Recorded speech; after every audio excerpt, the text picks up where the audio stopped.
ተከታታዮች እንዴት ከረማችሁ? ሰላም አማን ናችሁ ወይ? በዛሬው ዕለት እንደተለመደው አዲስ ርዕስ ይዘን እንመጣለን። በቀጥታ ወደ ጉዳዩ ከመግባታችን በፊት ለማስታወስ ያህል አሁንም ላይክ፣ ሼር እና ሰብስክራይብ ማድረጉን አትርሱ። ይህንን አደራ ካልን በኋላ ወደ እንትናችን እንገባለን። ባለፈው ሳምንት ኢሮኒውስ ጃንዋሪ 2 ቀን የጻፈውን ነገር ዘግይቶ አየሁትና እዛ ላይ ኢትዮጵያ ውስጥ ስላለው የአውራ አምባ ማህበረሰብ የአሁኑ ሁኔታ የሚገልጽበትን ሳነብ ትንሽ ግራ ተጋባሁ። በመሰረቱ በኋላ ነገሮችን መርምሬ ሳየው በራሴ ላይ ማፈርኩ። ምክንያቱም ስለዚህ ትልቅ ማህበረሰብ፣ ትልቅ ማለት በስራ ማለት ነው፣ እስከ ዛሬ በቂ እውቀት ሳይኖረኝ መቆየቴ ትንሽ አሳፈረኝም አናደደኝም። በዚህ አይነት እንግዲህ ሌሎችም ምናልባት እንደኔ ስለነገሩ ወይም አውቀውት ጠለቅ ብለው ያላዩት ወይም ደግሞ ጭራሽ ያላወቁት ካሉ ትንሽ የማስተዋወቅ ስራ መስራቱ አይከፋም በሚል በመጀመሪያ ያው ከኢሮኒውስ ያገኘሁትን መረጃ ከዛ ደግሞ በዛ ውስጥ ስገባ ደግሞ ሌሎች ኤንጂኦዎች ስለዚሁ ድርጅት የጻፉትን ለምሳሌ ሬዝንስ ቱ ቢ ቼርፉል የሚባል እንዲሁም ደግሞ ስሎ ፉድ የሚባሉ ድርጅቶች ስለ አውራምባ ማህበረሰብ ያጠናከሩትን እና በተለይም ደግሞ የኢሳት ቴሌቪዥን ከ5 ዓመት በፊት የሰራው ዶክመንተሪ ነበር። በይበልጥ ከሱ ነው ብዙ ዘገባ ያገኘሁት። እነዛን አቀነባብሬ የአውራምባ ማህበረሰብ ምንድን ነው ወይስ ማን ነው በሚል ርዕስ የዛሬውን ፕሮግራም በዚህ መሰረት ነው የማቀርበው። ይሄን ማህበረሰብ ሁኔታ ካየው በኋላ የዚህ ማህበረሰብ ፍልስፍናና አያያዝ አጠቃላይ ከኢትዮጵያን ሶሻሊዝም ወይም ደግሞ ተምኔታዊ ሶሻሊዝም በሚባል ቀደም ሲል በ17ኛው እና በ18ኛው ምዕተ ዓመት የወጣ ፍልስፍናን በስራ ላይ ለማዋል የሚሞክር ነው። እንግዲህ ተምኔታዊ ሶሻሊዝም የቀድሞ ቀደምት ሶሻሊስት አብሰልሳዮች ወይም ቲንከርስ ማለትም እንደ እንግሊዛዊ ሮበርት ኦዌን እና ፈረንሳዊ ሴንት ሲሞን የሚከተሉት ርዕዮት ነው። እንግዲህ ርዕዮቱ የካፒታሊዝምን ብዝበዛ ለመቋቋም የህብረት ማህበረሰቦች ወይም ኮኦፕሬቲቭ ሶሳይቲን መመስረት ይመክራል። እኩልነት፣ የጋራ መስራትና መረዳዳት የሰፈነበት ይህ ህብረተሰብ ወይም የህብረት ማህበረሰብ የሚመሰረተው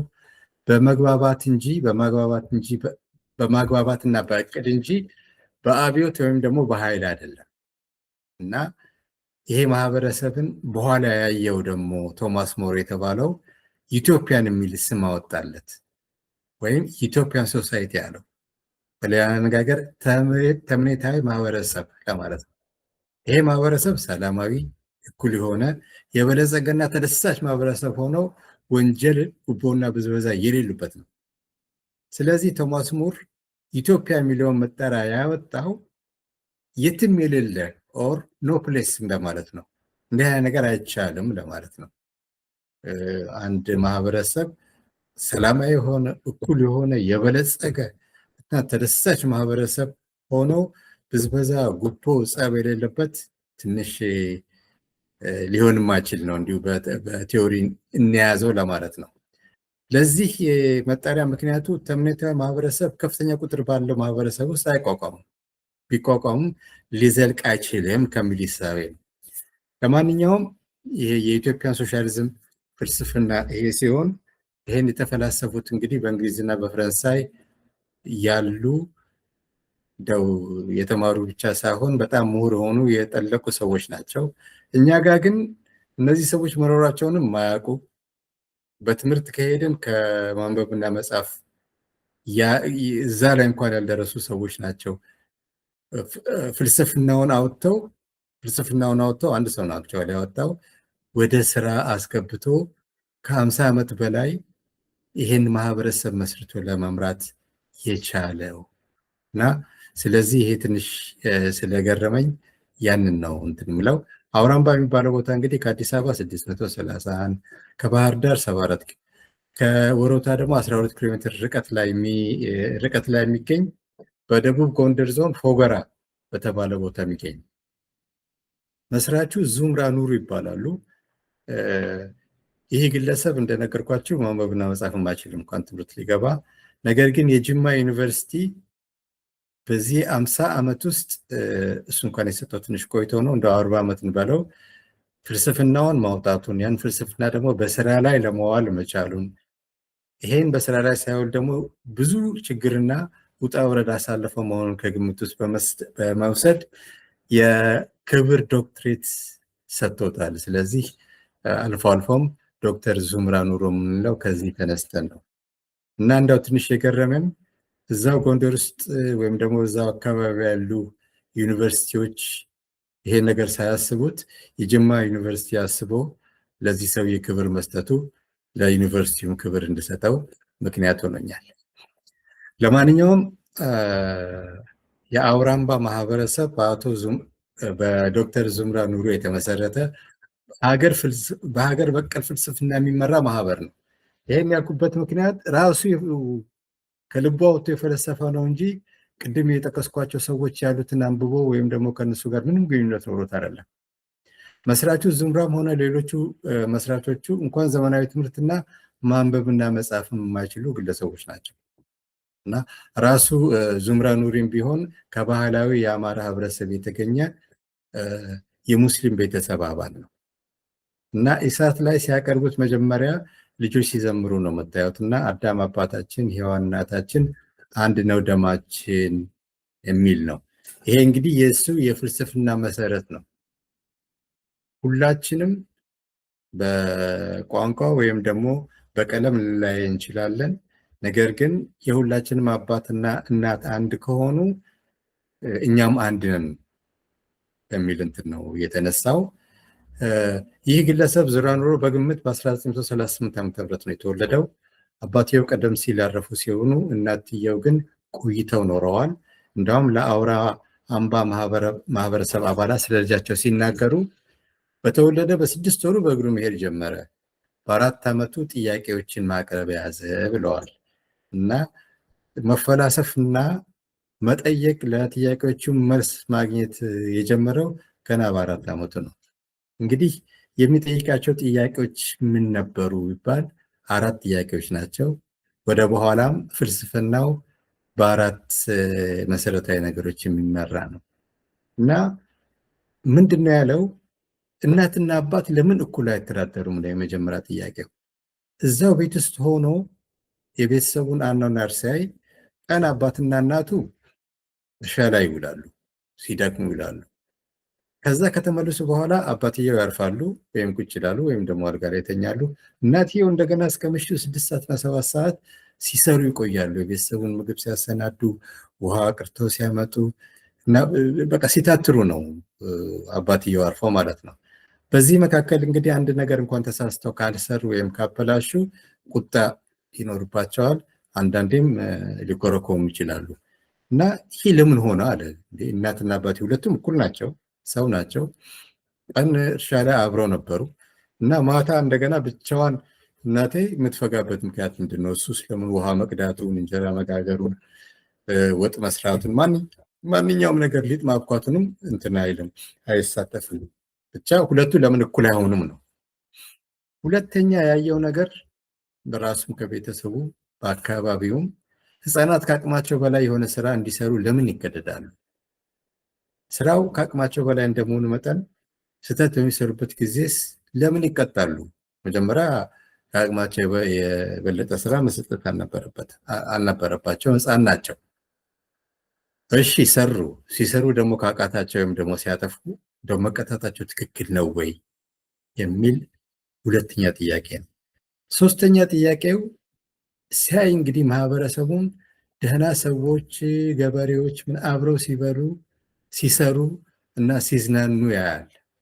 በሌላ በኩል ደግሞ አቅመ ደካማዎች፣ በበሽታ ወይም በእድሜ የተገለሉ ሰዎች ለራሳቸው እጣ ነው የሚታዩት።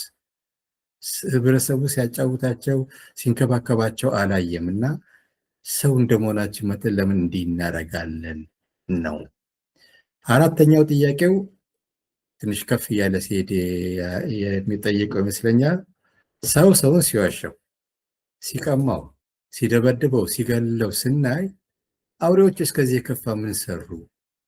ሰውስ ከአውሬ ምን ተሻለ? የሚል ነገር ሁልጊዜ ጭንቅላትን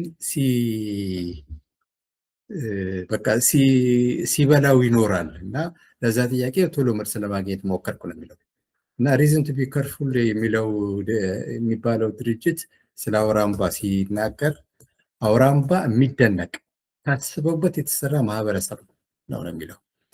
ይህ ማህበረሰብ መሰረታዊ የምስር ነቀል በሆነ እኩልነቱ፣ በጾታ እኩልነት እና ከማንም ሃይማኖት ያልወገነ ሰብአዊነቱ ይታወቃል ይላል።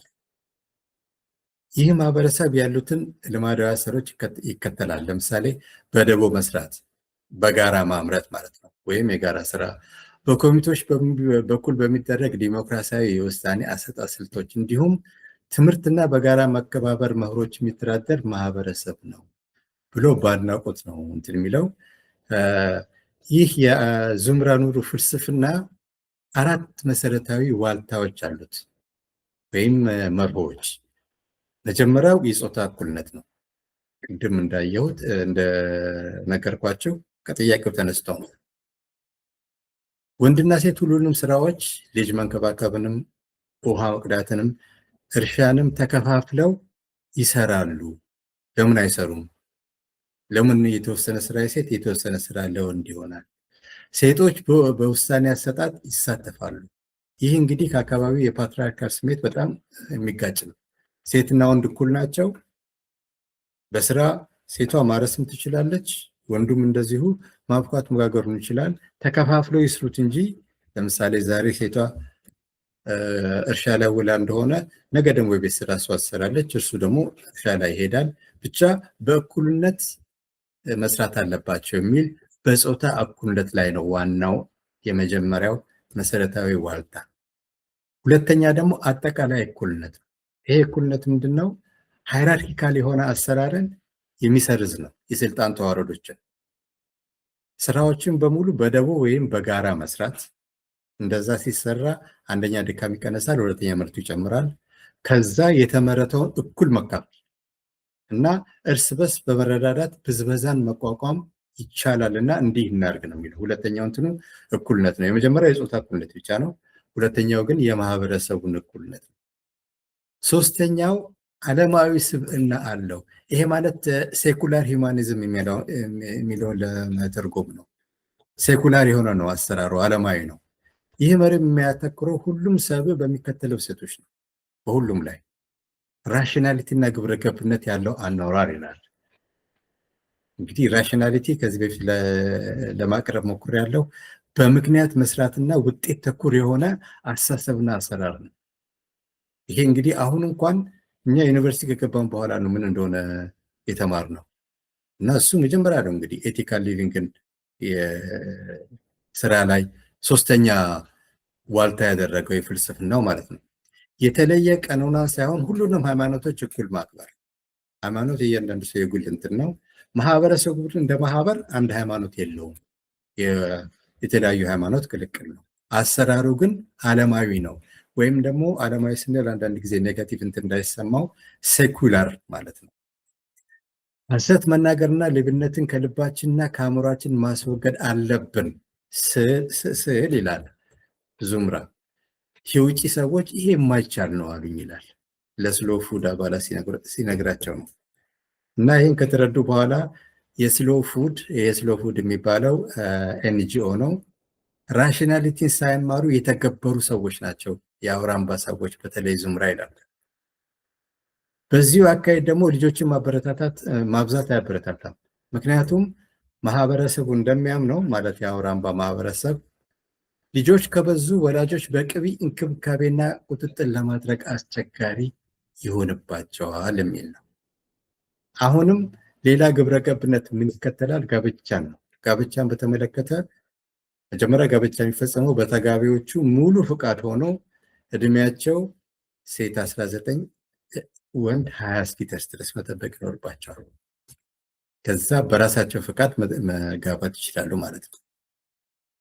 እንግዲህ በአውራ አምባ ሃይማኖት ቀርቶ ካልቸር ኦፍ ፐርሶናሊቲ የሰብዕና አምልኮ እንኳን የለም። ራሱ ዙምራ ይከበራል እንጂ ልክ ለሌላው እንደምናደርገው እንደ ለወረዳ አስተዳዳሪ ለወረዳ አስተዳዳሪ እንደሚባል ቁጭ ብድግ የሚለት የለም። እሱም አይፈቅድም። ይሄ እንግዲህ ሁለተኛው እንትን ነው። ሶስተኛው እንትን ነው ሴኩላሪዝም። ሶስተኛ ዲሞክራሲ የሆነ አስተዳደር ነው። እንግዲህ እንደነገርኳቸው ሰዎቹ ማንበብና መጻፍ አይችሉም፣ እሱን ጨምሮ ሲጀምሩ። ነገር ግን አሰራራቸው በጣም ዲሞክራሲ የተሞላው፣ ሁሉም ውሳኔዎች የሚተላለፉት በተመረጡ ኮሚቴዎች አማካኝነት ነው። ለምሳሌ የጽዳት ኮሚቴ ያላቸው፣ የትምህርት፣ የጸጥታ ሆኖ የ13ቱም ኮሚቴ አባላት በየ3 ዓመቱ ይለዋወጣሉ፣ እንደገና ይመረጣሉ። በዚህም ሰፋ ያለ ተሳትፎን ያመቻቻሉ ማለት ነው። ይሄ በእነዚህ በአራት ፍልስፍናዎች ላይ የተመሰረተ ነው።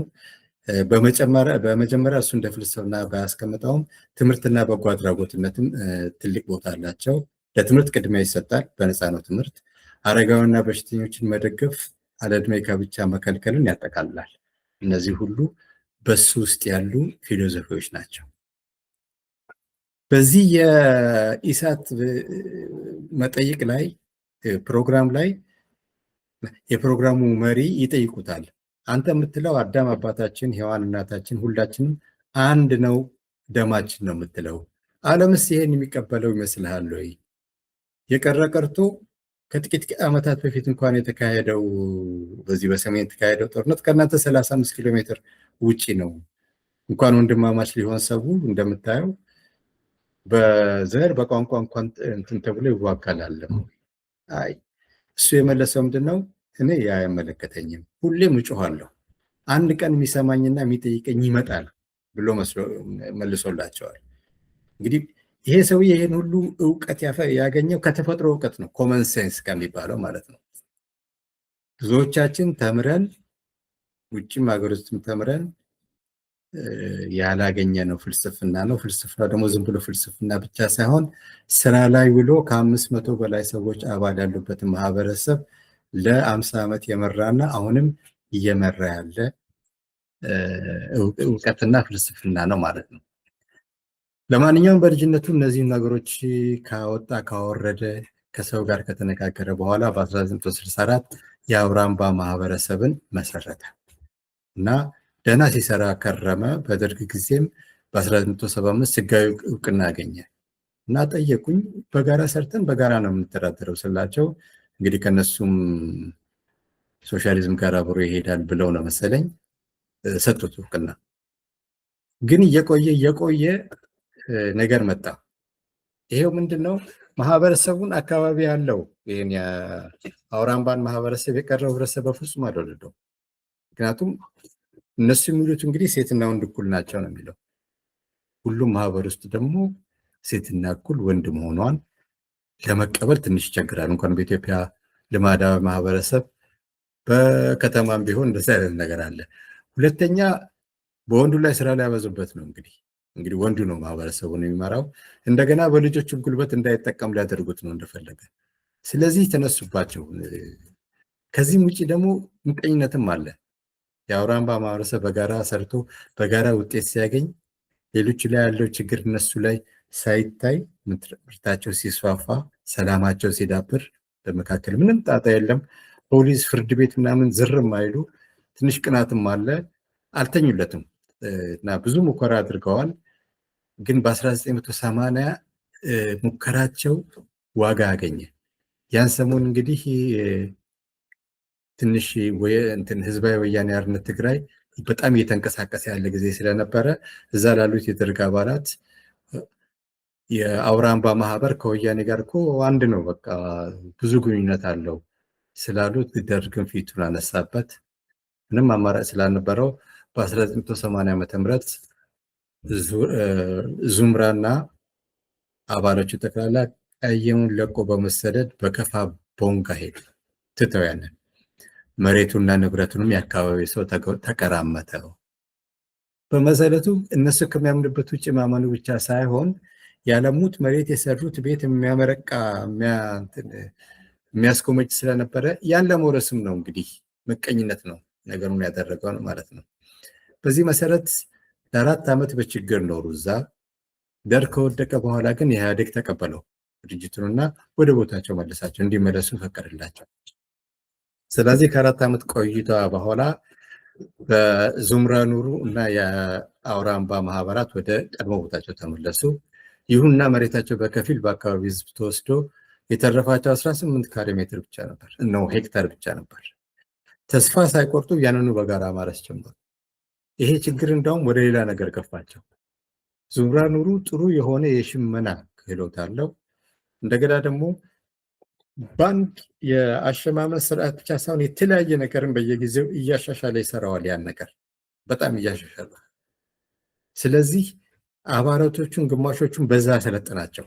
ግማሹ ገበሬ ሲሆን ግማሹ ደግሞ በሽመና አድርጎ በጣም ጥሩ ጥሩ ልብሶችን፣ ልብስ ስንል የእንትን ልብስ ብቻ አይደለም፣ የሀገር ልብስ ብቻ አይደለም፣ ሸሚዝ ምናምን፣ ሱሪ በደንብ ሙሉ ልብስ ማለት ነው።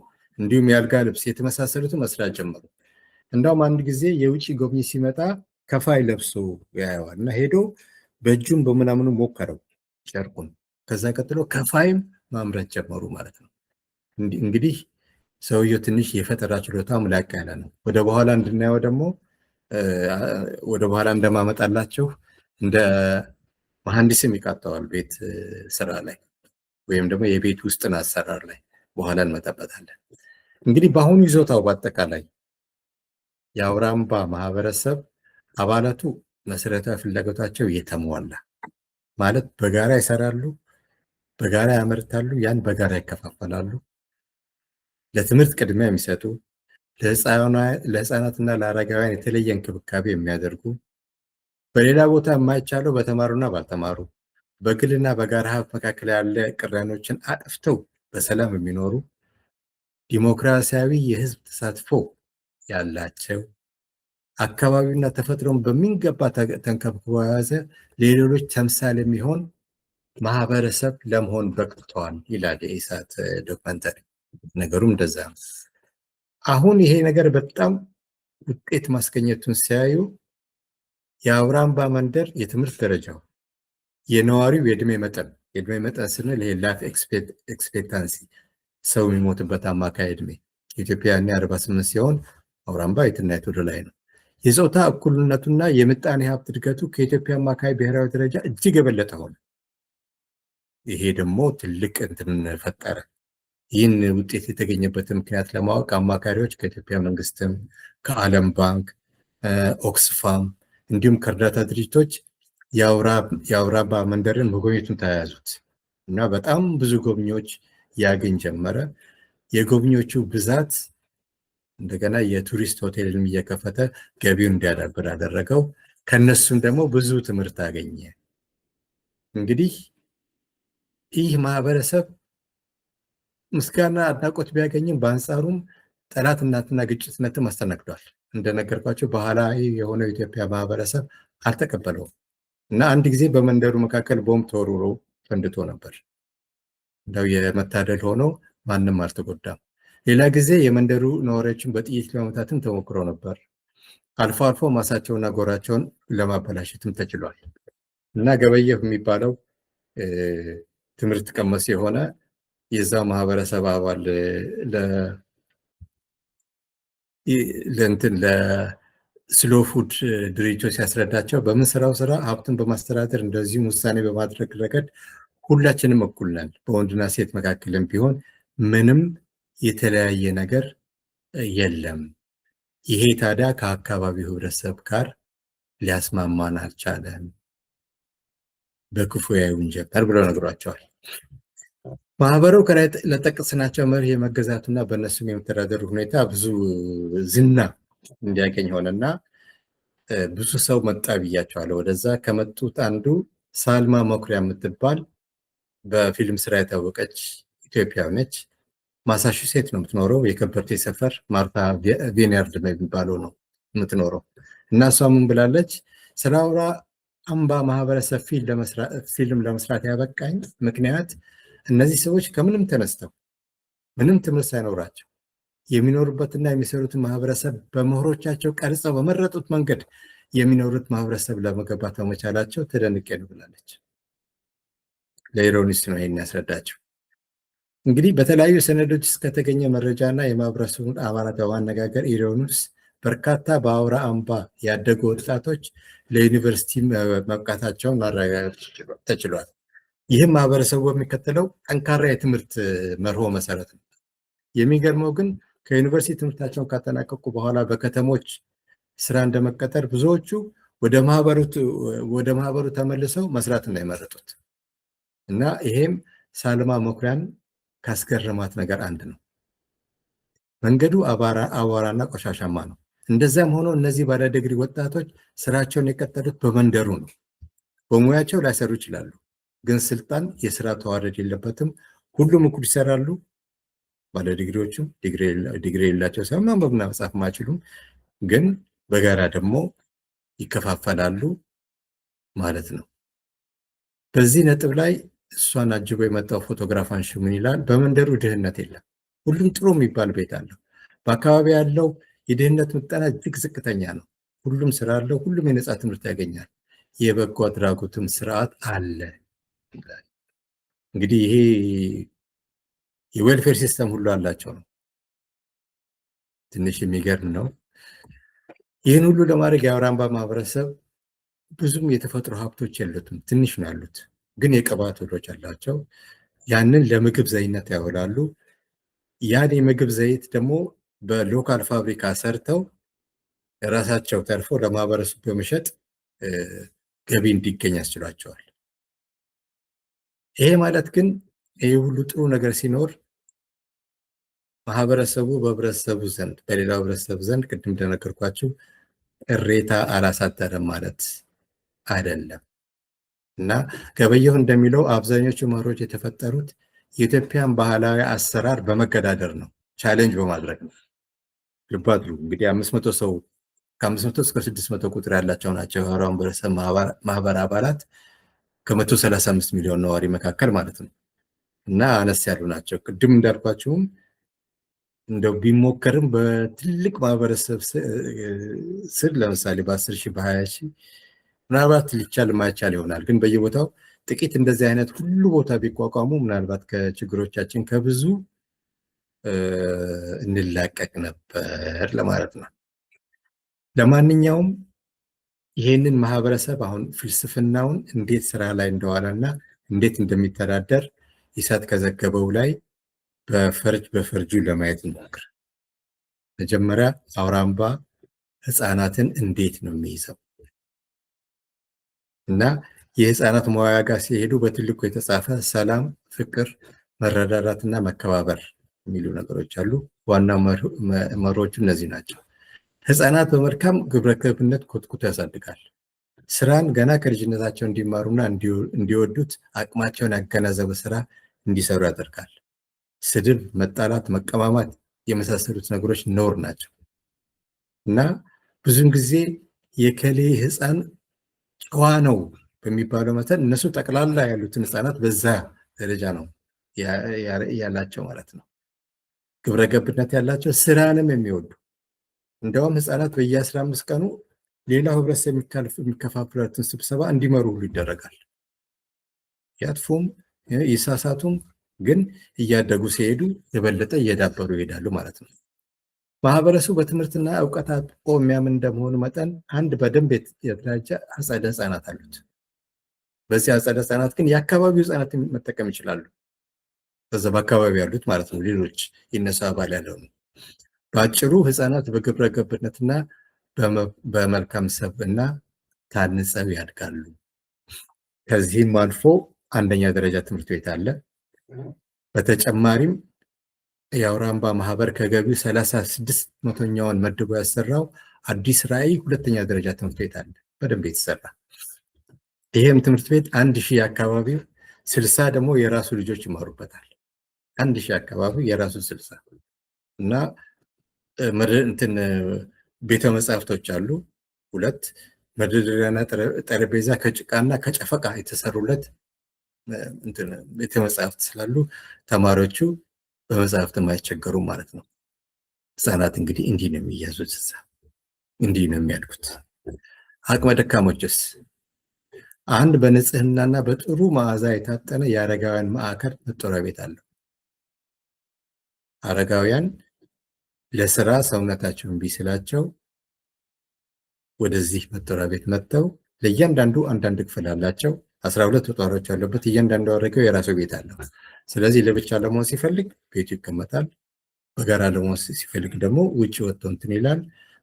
በሰዓት ምግቡ ይቀርብለታል። በተለይ በደንብ እንደተያዙ የምታዩት እንዴት ንጹህ እንደሆነ ነው።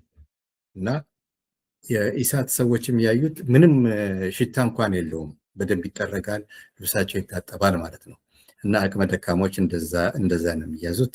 ትዳር በምን ሁኔታ ይካሄዳል? በዚህ ማህበረሰብ ውስጥ ሴት በ19 ወንድ በ20 ተፈቃቅደው እንትን ይላሉ። ሴቷም ልጠይቅ ትችላለች፣ ወንዱም ሊጠይቅ ይችላል። የሚያፍር ወንድ ካለ ግን ቤተሰቡን እንደ ሽማግሌ አድርጎ መላክ ይችላል። ከዛ ቀጥሎ ትዳሩ ይመሰረታል። ትዳሩ ሲመሰረት አንድ ለአንድ የሚል ፕሪንሲፕል አላቸው። ይሄ ደግሞ መወሸም ወይም ደግሞ ከትዳር ውጭ መወስለት ፈጽሞ እንትን ነው፣ አይደረግም። በዚህ ደረጃ እንግዲህ ዲሲፕሊን አለ ማለት ነው። ለማንኛውም ነገር ቁልፉ ውይይት ነው ይላል አንዱ። ከሚስቱ ጋር ቀርቦ ነው እና እሷን የመረጥኳት በተጨማሪ ለውይይት ክፍት መሆኗን አይቼ ነው እና ተነጋግረው ተስማምቶበት የገቡ ናቸው። እንግዲህ ሁሉ ነገር አሁን እንኳን በከተሞች ውስጥ ሙሉ በሙሉ ይካሄዳል ለማለት አንችልም። ሌላ ቦታ ትዳር በዚህ አይነት ይመስረት እንጂ ሰርግም ሆነ ጥሎሽ ክልክል ነው፣ ብክነት ስለሆነ። የተጋቢ ወላጆች ከቻሉ ለልጆች ማቋቋሚያ ነው የሚሰጡት፣ አይሰርጉም። ጥሎሽ ምናምን የሚባል ነገር የለም። ምክንያቱም እንደሆነ አንዷ ባለትዳር ስታስረዳ ለምሳሌ እኔ ባሌን ወድጄው ለጥሎሽ የሚሰጠው ነገር ካጣ እኮ ነገሩ እንትን ነው፣ ወይ ሊዘጋይ ወይ ሊቆም ነው። ስለዚህ እንዳለ በቃ ነገሩ ክልክል ሆኖ ሁሉም በፍቅር ብቻ በመግባባት ብቻ አብረው ይኖራሉ ማለት ነው። እንግዲህ የሴቶች እኩልነት እስከዚህ ይሄዳል። እንደውም ከዛ ማለፍ ብሎ በአውራ አምባ ማህበረሰብ 13 ኮሚቴዎች አሉ። ከግማሽ በላዩ በሴት መሬት የሚካሄዱ ናቸው እና ዘጋቢዎቹ እዛ እንደዘገቡት ከሆነ ፍቺ እንደው የለም ማለት ይችላል፣ ወይም ደግሞ በጣም በጣም በጣም ሬር ነገር ነው። እንግዲህ አስቡ በየኮሚኒቲያችን ያለው ችግር እዛ ላይ ምን ያህል እንደተቀረፈ ልብ እያላችሁ እንድትሄዱ ነው። እሺ ሞትና ቀብርስ? እንግዲህ ሞት በሚያጋጥምበት ጊዜ ያው ሰው ናቸው፣ ያዝናሉ፣ ያለቅሳሉ። ወዲያው ግን የተወሰኑ ሰዎች ማለት ሬሳውን ወስደው ጉድጓድ ቆፍረው የሚቀብሩ ሰዎች ይመደባሉ። የቀረው ማህበረሰብ ቤተሰቡን ነው የሚያጽናናው። ቀብሩ ከተከናወነ በኋላ ቀባሪዎቹ ሲመለሱ ከቀብር መልስ ወደ ስራ እንጂ እዝን መቀመጥ የለም፣ ሰልስት የለም፣ እንኳን 40 ወይም ከዛ በላይ። ይሄ ነገር ብዙ ጊዜ ሲመከር እንሰማለን። ቀሳውስቶቻችንን ሲመክሩን ሀዘን እንትን አትበሉ፣ አትቀመጡ፣ ብቻ በለቅሶ ብዙ ጊዜ አታጥፉ፣ ለእግዚአብሔርም በሃይማኖቱም ክልክል ነው ይባላል። የሚሰማ አለ ወይስ ይሄ ነገር በስራ ሲውል አይታችሁ ታውቃላችሁ? እንዳውም እኮ ቀደም ሲል እንደሚባለው ሀዘን 40 ቀን ነበር። ከ40 ቀን ወደ 3 ቀን ያመጡት ዳግማዊ አፄ ምኒልክ ናቸው። እንግዲህ ዳግማዊ አፄ ምኒልክ አወጡ ህግጋት። ይሄ ነገር ስራ ያስፈታል፣ እግዚአብሔር አመጣ፣ እግዚአብሔር መልሶ ወሰደ። ስለዚህ 3 ቀን ከተቀመጣችሁ ሰልስቱ ላይ ወደ ስራችሁ ሂዱ ሲባል ሰው በጣም አጉረመረሙ። የኖርንበትን እንዴት እንዲያደርጋሉ እያለ ሲያጉተመትም እንዳጋጣሚ የልጅ ልጃቸው ኢያሱ የሚባል ነበር፣ ሞተ። እስቲ አሁን እናያለን፣ የሚሆነው ነገር እናያለን። እንግዲህ በእኛ ላይ የወጡትን ህግ ይሰሩበት እንደሆነ እና የልጅ ልጃቸው ነው የኢያሱ አልኩኝ፣ ወሰን ሰገድ ነው እንደዚህ ነው የሚባለው። ኢያሱ የእሱ ታናሽ ነው። እሱ ቢኖር ኖሮ ኢያሱን ነበር የሚነክሰው ማለት ነው። እና ዳግማዊ ምኒልክ የልጅ ልጃቸውን ጠዋት ቀበሩ፣ ከሰዓት በኋላ ችሎት ተቀመጡ። በዚህ አይነት እሳቸው 1 ቀን ነው ያደረጉት፣ 3 ቀን ሆነ ከዛ በኋላ ማለት ነው። አውራምባ ይሄን ነገር አሻሽለውት አሁን በስራ ላይ ያደረጉት ማለት ነው። እምነትና ሃይማኖትን በተመለከተ ቅድም እንደነገርኳችሁ የግል ሃይማኖት የግል ነው፣ ማንም እንትን ይላል። ነገር ግን የጋራ አይሆንም እና ዙምራ ኑሩ ምን አለ፣ ሁሉም ሃይማኖቶች መጥተው እኛ ጋር ገባ እኛ ጋር ገባ እያሉ እንትን ሊሉ ይሞከሩ፣ ሊያግባቡ ይሞከሩ። እኔ አንድ ጥያቄ ጠይቋቸው፣ ሁሉንም የጠየኳቸው ምንድነው ስንት ፈጣሪ ነው ያለው አልኳቸው እና ሁሉም አንድ ነው ያሉ። እንግዲህ አንድ ከሆነ ታዲያ ምንድነው አንድ ቦታ ገብቼ ሌላውን የማስቀይምበት ምክንያት እና በያዝነው ብንሄድ ይሻላል ብለው በዛ አይነት የሚተዳደሩ ናቸው። ነገር ግን በአካባቢው ለቤተ ክርስቲያን ሆነ ለመስጊድ ግንባታ እገዛ ያደርጋሉ፣ ያዋጣሉ ይላሉ። ይሄ አንድ አኗኗራቸው ዘዴ ነው። ሁለተኛ መኖሪያ ቤቶችስ ምን ይመስላሉ? በአውራምባ መጀመሪያ ነገር ሁሉም ቤት አለው። አካባቢው ካለ ቁሳቁስ የተሰራ ነው። ጭቃና ጨፈቃ እና ሲጀመር በጭቃ ነበር ሞቶ እና በጨፈቃ ነበር የሚሰራው። በኋላ ግን ቀስ በቀስ ቆርቆሮ እየተደረገ ሄዶ አሁን ሁሉም ቤት የቆርቆሮ ጣሪያ አለው። ይሄ የኑሮ ደረጃ ምን ያህል እንደሚያሳድግ መቼም መገመት ትችላላችሁ። አሁንም ቢሆን ብዙ የገጠር ቤቶች የቆርቆሮ ቤት የላቸው፣ እዛ ሙሉ በሙሉ ነው። ግን ቤቱ ሳይሆን በቆርቆሮ መሆኑ ብቻ ሳይሆን ውስጡ ገብተው ፊልሙን ሲያሳዩን ዙምራ በፈጠረው ቅያስ የተሰሩ ቆሞ ሰው የሚገለገልባቸው ምድጃዎች አሉ። ልክ እንደ ዘመናዊ ምድጃ፣ አንደኛው ምድጃ ለወጥና ለመሳሰሉት የሚሆን ነው። ሁለተኛው ደግሞ በጥሩ ሁኔታ ተሰርቶ እንጀራ የሚጋገርበት ነው። ልክ ከዛው ላይ ደግሞ የቆሻሻ የጭስ ማውጫ አለ። አንድም ጭስ ቤት ውስጥ አይበናም፣ ከጭስ ነፃ ነው ማለት ነው። ስለዚህ በአይን ላይ በዚህ ምክንያት የሚመጣው ችግር ሁሉ እዛ የለም። ሁሉም ቤቶች ደግሞ መኝታ ቤትና ማድ ቤት ላይ ብቻ እንጃ በጣም እንትን የሚል ነው። እና ሁሉም ቤት ደግሞ ውሃና ኤሌክትሪክ አለ። እንደነገርኳችሁ የዚህ የእንትኑን የቤቱን ቅያስ እንትኑን የሰራው እሱ በተለየ ማድ ቤቱን እና ትንሽ የሚገርም ነገር ነው።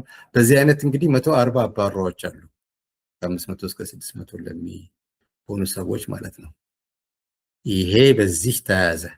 ሌላው የጋራና የግር ጥለት ለልማት የሚባል ነው። የሁለት አይነት ስራ አለ እዛ። አንደኛው የጋራ ስራ ነው። ይሄ የውዴታ ግዴታ ይባላል። አውራምባ ማህበረሰብ 300 አባላት አሉት፣ ለስራ የደረሱ ማለት ነው። እነዚህም የገበሬዎችና የዕደ ጥበባት ሁለገብ የአውራምባ ማህበር አባል የሚል መብት ያገኙ ናቸው። ሁሉም በስራ ተሳታፊ ናቸው። በሳምንት 6 ቀን ከጠዋቱ 2 ሰዓት እስከ 11 ሰዓት ይሰራሉ። ሁሉም ነገር የሚሰራው በጋራ ነው። ገቢሩም እንደዚሁ በጋራ ይከፋፈላሉ። አመት መጨረሻ ላይ ደግሞ ትርፍ ከተሸጡ ነገሮች ትርፍ ሲገኝ ትርፉም እንደዚሁ ይከፋፈላል። ስራ እኩል ይሰራል፣ ትርፍ እኩል ይከፋፈላል። ይሄ ዲግሪ ያለው ያ ምናምን አለው። እንግዲህ ይህን ስንል በከተማ ውስጥ የተለያየ ነገር መኖሩ ስህተት ነው ማለት ያለም፣ ብቻ በእነሱ ኑሮ ውስጥ እንደዛ ነው የሚካሄደው። እስከ 11 ሰዓት ነው እንግዲህ ከ2 ሰዓት እስከ 11 ሰዓት። ነገር ግን ከ11 ሰዓት በኋላ እና እሁድ ደግሞ ከዚህ ከጋራ ስራ ውጪ የሚፈልግ የግል ስራ ይሰራል። በዚህ የሚያገኘው ገንዘብ የራሱ ነው፣ ለእንትኑ መሄድ አይደለም። በዚህም የተሻሻሉ የቤት እቃዎችን ልጆችን ደግሞ ከፍተኛ ትምህርት ለመማር ሲሄዱ አውራምባ ራሱ ያስተምራል። ተጨማሪ ነገር ግን ለመርዳት ያውልበታል። ቅድም እንዳልኳችሁ ደግሞ ልጆቹ ሲያገቡ የእቃ አይነት ለቤት የሚሆን እቃ የመግዛት ሁኔታ ብቻ ለሚፈልጉት ነገር ያደርጋሉ። እንግዲህ የኢሳትን እንትን የመሩት አንዳርጋቸው ጽጌ ናቸው። ምን ይላሉ? በአውራምባ ማህበረሰቡ ለግለሰቡ፣ ግለሰቡም ለማህበሩ ይኖራል። የጋራና የግል ይዞታ ተመጋግበው በጥሩ ሁኔታ እንዲኖሩ ያስቻለ አስገራሚ ማህበረሰብ ነው። ጸብ የለም። አሁን የተለያዩ ቤቶችን ሲያሳዩ ያለው የቤት እቃ አንድ አይነት አይደለም። ቴሌቪዥን ያላቸው አሉ፣ ደግሞ የሌላቸው አሉ። እነዛ ግን በግል ጊዜያቸው ሰርተው ያገኙት ነው። የሌላቸው ደግሞ በዛ ሰዓት ያልሰሩ ናቸው፣ መስራት የማይፈልጉ ናቸው። የራሳቸው እንትን ማለት ነው። እና የፍቅርና የመተሳሰብ ሂደቱ የሚገርም ነው። ጠዋት በ2 ሰዓት ስራ ከመጀመራቸው በፊት በር አለ። እዛ ላይ ሁሉም ይሰበሰባሉ። ዙምራ ኑሮ ቁጭ ብለው እንደምናደራቸው ብለው ያዋያቸዋል። ትንሽ ከተነጋገሩ በኋላ ሌሊቱን እንዴት እንዳደሩ ወደ ስራቸው ይሄዳሉ። ግን ከዛ በፊት ሌሊቱን አዲስ ነገር ወጥኖ ያደረ ሰው ካለ ሀሳቤን ላቅርብ ይላል። መግቢያውን ያቀርብና ጥሩ ነገር ከሆነ የቀረው ሲሄድ እሱ እንዲቆይ ይደረጋል። የፕሮጀክት ሀሳቡን ያቀርባል። በ3 ሰዓት ለኮሚቴ ይመራል። ከ13 ኮሚቴ ለሚመለከተው በ3 ሰዓት ነው የሚመራው። በ4 ሰዓት በጀት ይመደብለታል። በ6 ሰዓት ቦታ ይሰጠዋል። በ7 ሰዓት ፕሮጀክቱ ወደ ስራ መዋል ይጀምራል።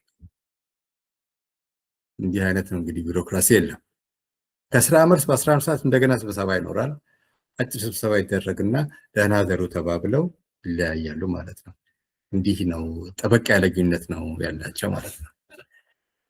ስራና ትምህርትን ልጆችን በተመለከተ ይሄ ነው። ጤናን በተመለከተ የቤትና የአካባቢ ጽዳት በደንብ ይጠበቃል። ሁሉም የተጎበኙ ሴቶች ጸዳ ናቸው እና የውሃና የአካባቢ ጽዳት ኮሚቴ አለ ለዚህ ተብሎ ያን ያስፈጽማል። በሽታን ቀድሞ መከላከል የሚል መርህ ነው ያላቸው። ለዚህ አንዱ ይረዳል ብለው ስራ ላይ የዋሉት ንጹህ ውሃ ማቅረብ ነው እና በጀሪካን ሁሉም ንጹህ ውሃ ይደርሰዋል። ምድረገነት የሚባል መካከለኛ ክሊኒክ አለ። ለማህበረሰቡ ብቻ ሳይሆን ለአካባቢ ሁሉ ይሆናል ይሄ ማህበረሰብ እና የአይኤስኦ የምስክር ወረቀት ያላት ባለሙያ አላች፣ በእሷ ነው የሚመራው። እንደዚሁም ነርስ፣ ላቦራቶር፣ ፋርማሲስት እንዲሁም የጽዳት ሰራተኛ አሉ። ሁሉም አውራምባ ማህበር ካስተማራቸው አባላቸው የተገኙ ናቸው። ይሄ እንግዲህ የጤና ሁኔታ አሰራሩ ሰውን እንጂ ገንዘብን መሰረት ያደረገ አይደለም። ሙሉ በሙሉ ነፃ ማድረግ ስለማይቻል መጠነኛ ክፍያ አለ። ነገር ግን የአጭርና የረጅም ጊዜ እቅድ አለው። ከክፍያው ያንን ነው ለማሟላት የሚሞክረው። ይሄ ምንድነው? ዘመናዊ የሕክምና መሳሪያዎች እንደ አልትራሳውንድ፣ የተሻለ ማይክሮስኮፕ እና አንድ ዶክተር ለመቅጠር ያስባል። የ5 ዓመት እቅድ አለው። በዚህ ጊዜ እነዚህ ለማሟላት አሁንም ቢሆን ማይክሮስኮፖች አሉት፣ ግን የተሻለ እና እንዲህ አይነት ነው ጤንነት የሚጠበቀው እዛ። የኢኮኖሚ ህይወትን የተመለከተ እንደሆነ እንግዲህ ግብርና አለ፣ ሽመና አለ። ሽመናው ደዋሪ፣ አጥንጣኝ ምናምን አለው። ዶሮ እርባታ አለ። ለወተት እና ለቅቤ ሲባል ደግሞ ከብቶች፣ የደለቡ ከብቶች አሉ። እንደዚሁም የቅባት እህሎች ስለሚመረት የዛ ዘይት አለ። ከዛም በላይ ደግሞ ወፍጮ ቤቶችም አሉ። እነዚህ ሁሉ የኢኮኖሚ እንቅስቃሴዎች ናቸው። ከዚህ ሌላ ትንሽ ደስ የሚለው ደግሞ መጋዘን የሚባል ትልቅ የተሰራ መጋዘን አለ። መጋዘኑ ማህበሩ ለአመት የሚያስፈልገውን ገዝቶ የሚያስቀምጥበት ቦታ ነው። ትልቅ መጋዘን ነው። በኮሚቴ ይመራል። ሰራተኞቹ በደንብ እንትን ያሉ ናቸው፣ የተነሳሱና የሰለጠኑ ናቸው እና ምን ከየት ቦታ በርካሽ ማግኘት እንደሚያገኙ ያውቃሉ። ማለት ይሄ ጤፍ ምናምን የሚያስፈልገውን ነገር እነዚህ ነገር በሙሉ ገዝተው ያከማቻሉ። ከዛ እያንዳንዱ ቤተሰብ ወይም ግለሰብ የሚያስፈልገውን ዝርዝር ጽፎ ለኮሚቴው ያቀርባል። ኮሚቴው ካየ በኋላ ያው ይፈቅድለታል፣ ወይም ደግሞ በዛም አነሰ የሚባል ነገር ይኖራል። አሁን መጀመሪያ ላይ መጥቶ ሲወስድ የሚከፈል ነገር የለም፣ ብድር ነው የሚሰጠው። አመቱ ላይ የገቢ ክፍፍል ሲደረግ የታሰበውን ነገር ሰው መጥቶ ይከፍላል። ግርግር ወዲያ ወዲህ የሚባል ነገር የለም። ስለዚህ የአውራምባ ማህበረሰብ አባላት በገበያ ወጣ ወረድ በፍጹም እንትን አይሉም። በመንገድም አይመታቸውም። ሁለት ገበያው ላይ ይሄ ያለ ይሄ የለም፣ ዛሬ በዚህ ዋጋ ነው ነገ ምናምን የለም። ከደጃፋቸው ሁሉ ነገር ያገኛሉ፣ በዛ ይጠቀማሉ። በአውራምባ ማህበረሰብ ረሃብ ካለመኖሩም በምግብ እና በአመጋገብ ረገድ ራሱ ያለው ልዩነት በጣም በጣም ዝቅተኛ ነው ነው የሚባለው። ይሄ እንግዲህ አኗኗሩ ነው።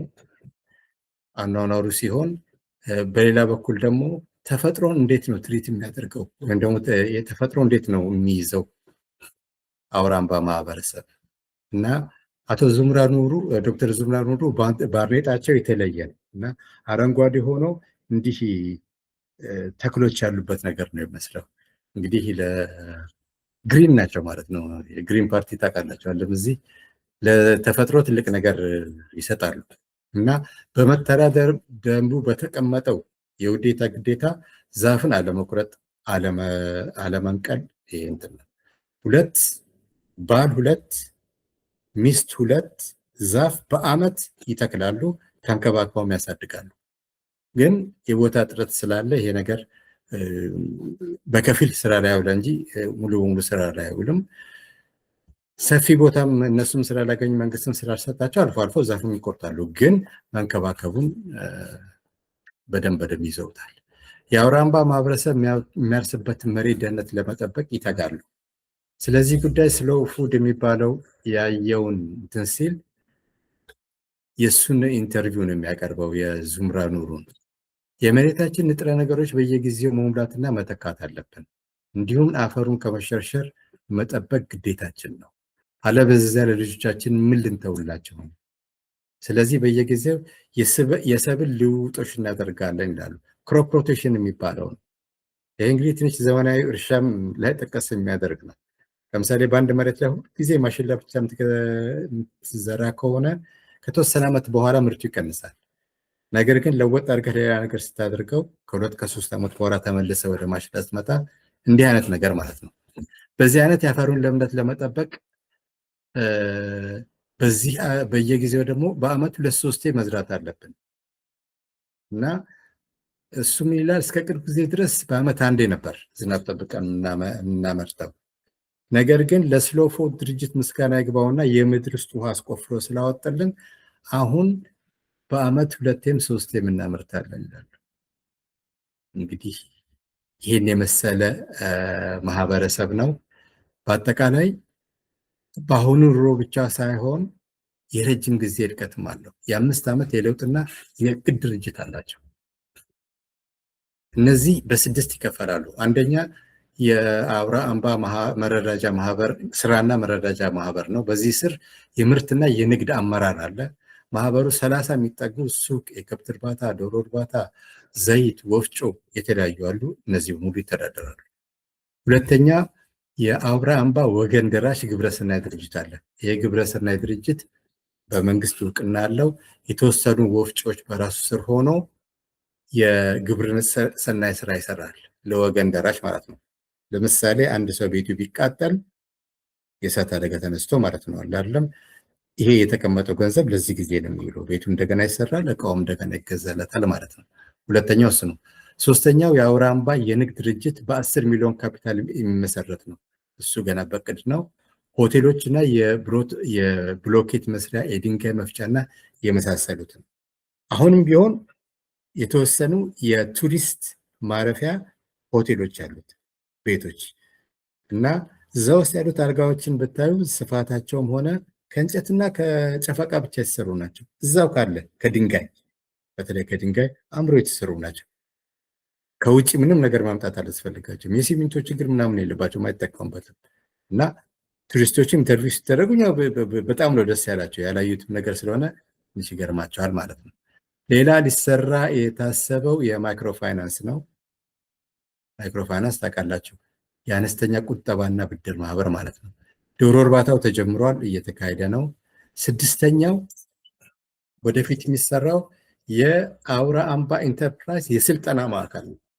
ይሄን ያሳሰቡት ለምንድን ነው? የአካባቢው ህብረተሰብ መጥቶ ሰልጥኖ ተመሳሳይ ነገር እዛ ሄዶ እንዲሰራ ለማለት ነው። በዚህ ደረጃ ሄደዋል። እንግዲህ ምንም እንኳን አውራምባ ብዙ ጠላቶች ቢኖሩትም አድናቂዎችም አላጣም። መሰል ማህበረሰቦች እነሱን በመከተል በየቦታው ተነስተው ነበር። ግን አንደኛ አነሳሳቸው ግብታዊ ነው። ሁለተኛ አውራምባ እንግዲህ ብዙ ዓመት ፈጅቶበት ነው እዚህ ላይ ያደረሰው። እነዛ ግን ቶሎ ስለሞከሩ እንትን ለማድረግ አልቻሉም። ግን አውራምባዎች ሊረዷቸው ዝግጁ ነበሩ እና ዙምራ ሲናገር ሄጄም ለማማከር ፈልጌ ነበር፣ ግን መኪና የለንም፣ በምን መሄድ ይችላል? በአውቶቡስ ሄዶ አማክሮ ማምጣት ጊዜም ይፈጃል፣ የዚህንም ስራ ያስተጓጉልብኛል ብሎ እንትን ብለዋል። ለማንኛውም አውራምባ ማህበረሰብ አሁን በአካባቢው ተቀባይነትን ለማግኘት እየጣረ ነው። የእህል ወፍጮችን ተክሎ በዝቅተኛ ዋጋ ለአካባቢው ሰዎች እየረዳ ነው። ከአካባቢው ያለውን እስላምና ክርስቲያን ማህበረሰብ አንድ ላይ በጋራ ጠረጴዛ አስቀምጦ እንትን ለማለት ሞክሯል። ምንድነው ተስማምተው እንዲኖሩ ለማድረግ ማለት ነው። እና ከዚህም በላይ የማህበረሰብ ልጆች ከተማ ሄደው በዩኒቨርሲቲ እንዲማሩ አስፈላጊውን ወጪ ይሸፍናል። ወጫቸውን፣ መሄጃቸውን፣ መምጫቸውን በፊት እንኳን ትምህርት ነፃ ነው። አሁንም ቢሆን ያው በነፃ ነው አለም በኋላ ይከፍላሉ እንጂ ተምረው ሲጨርሱ ባገኙት እውቀትና ክህሎት ተመልሰው እንዲረዱት ለማለት ነው። እንግዲህ በዚህ በ50 ዓመት ዕድሜው አውራምባ ማህበረሰብ አመርቂ ውጤቶችን አስመዝግበዋል። አባላቱ ረጅም ዕድሜ፣ ላይፍ ኤክስፔክታንሲ፣ የፆታ እኩልነትና በኢመሃይምነት ኢሊትሬሲ ከኢትዮጵያ አማካይ ደረጃ እጅግ በጣም የሆነ ውጤት አለው። በዚህም የተነሳ የማህበሩ ተሰሚነት እየጨመረ በመምጣቱ ሌሎችም አርአያነቱን ሊከተሉት እየሞከሩ ነው። ለምሳሌ የዶክተር ዙብራ ፍልስፍና ተከትለው ሌሎች አዋቂዎችና ምሁራን የአውራምባ ማህበር አዲስ ምዕራፍ ባህሪ እና ልማድ ግንባታ ሁለገብ ማህበር በሚል ስያሜ ተደራጅተው እየተንቀሳቀሱ ነው። እስከዚህ ድረስ ሄደዋል ማለት ነው። ይህ ሆኖ እንግዲህ በኢሮኑስ መጨረሻ ላይ ያነበብኩት አሁን የሚገኝበትን ሁኔታ ነው። አሁን እና ጃንዋሪ 2 የወጣ እንትን ነው። አሁን ትንሽ ችግር ውስጥ ነው ያለው እና አለሜ የሚባለው የአርባ ማህበረሰብ ችግርን ሲገልጽ ገና ከመነሻው ማህበረሰባችን የሚጠሉ ሰዎች ነበሩ። በ2020 እና 2022 ህወሓትና በፌዴራል መንግስቱ መካከል በተደረገው ጦርነት ብዙ ችግሮች ነበሩ እና በዛ ጊዜ ተዘዋውሮ ለመስራት የቻልነው በጣም ትንሽ ነው። ኮቪድም እንደዚሁ በጣም ጎድቷቸዋል። ምክንያቱም በጣም ጥሩ ገቢ ከቱሪስት ያገኝ ነበር። ያ እንዳለ ቆሟል። ወረርሽኙ ጋብ ሲል ደግሞ የፋኖምና የመንግስት ጦርነት ተነሳ።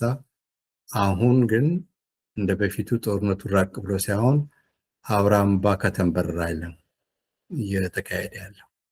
ስለዚህ ይላል ልጁ ከነዚህ ችግሮች በፊት ማህበረሰቡ በአመት በአማካይ 14,000 ቱሪስቶች ያስተናግድ ነበር። ከነዚህ የሚገኘውን ገቢ አስቡት። ላለፉት 5 ዓመታት ግን ወፍም ዝር አይልም። እኛም እንቅስቃሴያችን በጣም የተገደበ ነው። ለስራችን የሚያስፈልጉ ግብአቶችን ለመግዛትም ሆነ ምርቶችን ለመሸጥ ያለን እድል እጅግ የተወሰነ ሆኗል ነው የሚለው እና ትንሽ ችግር ውስጥ ነው ያለው ማለት ነው። እና አንዳንድ በተለይ በአሁኑ ጊዜ የአውራምባ ማህበረሰብ ጦርነቱን በመፍራት ከቀያቸው ርቀው ለመንቀሳቀስ ፈርተዋል። የህብረተሰቡ መስራች የሆነው አቶ ዙምራ ኑሩና ጓደኞቹ በግልጽ የተዋጊዎቹ ኢላማ ሆነዋል። ተደብቀው ነው ያሉት። አለዛ የዙምራ ኑሩ ልጅ በአካባቢው ያሉ ታጣቂዎች ሊያፍኑ ሲሉ ሸሽቶ አዲስ አበባ ሄደዋል። በወራት ተቆጠረ ከሄደ ነው የሚሉት። በዚህ ማህበር ስር አብሮ ለመኖር የዕለት ተዕለት ኑሯቸውን የዘገበው ፎቶ ያንሺው እንደሚለው በአካባቢ ብዙ የሽፍታ ቡድኖች አሉ። አንዳንድ የማህበረሰብ አባላት ታፍነው የደረሱበት ያልታወቀ ሲሆን ስለ አፈናው ማንም ኃላፊነት አልወሰደም።